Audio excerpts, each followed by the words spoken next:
Dans le cadre de la mise en œuvre du projet de train express régional Dakar-Diamniadio-AIBD, la PIX a partagé avec les journalistes un atelier pour montrer l'avancement du chantier de terre, de la future infrastructure, de la rénovation des gares, du schéma multimodal et de l'accompagnement social. Une visite du tracé des différents travaux en cours a été effectuée.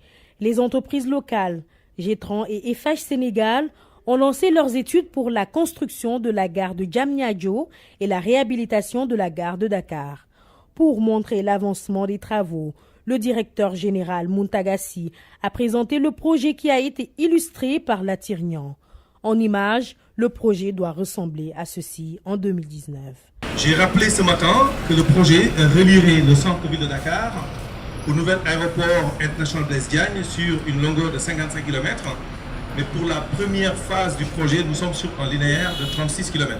Deux voies en écartement standard, plus la voie fret qui, elle, va jusqu'à 38 km.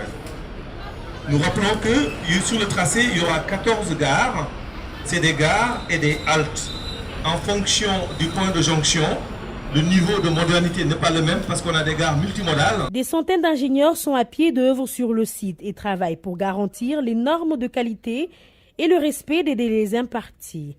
En termes d'emploi, d'après Muntagassi, des milliers de jeunes Sénégalais et Sénégalaises seront recrutés durant la phase de construction, mais aussi pendant l'exploitation du terre.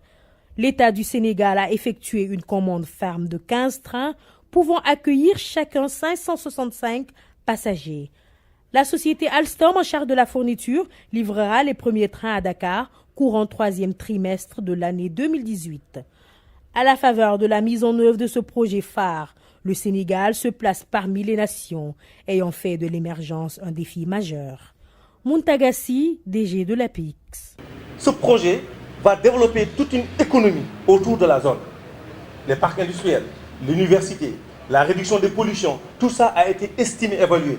On estime aujourd'hui une perte de 100 milliards liés aux embouteillages, malgré que le tout à péage est déjà là. Donc l'État du Sénégal va gagner aussi cet argent-là. Donc rester 4 ans à ne pas faire le TR, on perd le coût du TR. Si on perd 100 milliards au niveau des embouteillages, si on reste 4 ans, on ne fait pas de projet, on perdra le coût du TR. Vaut mieux donc dépenser ça maintenant, parce qu'on le fait tous les jours. Ça, c'est là les études de rentabilité économique. On a aussi fait des études de préférence. C'est-à-dire que le projet va relier Dakar au nouvel aéroport. On a passé 15 jours avec des experts pour faire des études de préférence pour les usagers actuels de l'aéroport international, de l'aéroport Léopold Sédar Senghor. Quel sera le choix de raccorder Dakar à AIBD?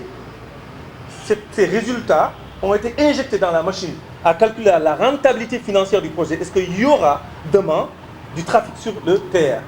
Et ce sont ces études qui ont montré que l'équilibre financier entre les charges d'exploitation et les recettes d'exploitation justifie bien qu'il y a une bonne rentabilité financière, même si on est dans un projet de transport de masse. Nulle part au monde, un projet de transport de masse est rentable financièrement. L'État vient toujours apporter une subvention. Donc on va aller vers un exploitant de référence qui offrira aux Sénégalais un projet aussi important que celui-là et qui permettra à 115 000 Sénégalais de faire le trajet tous les jours.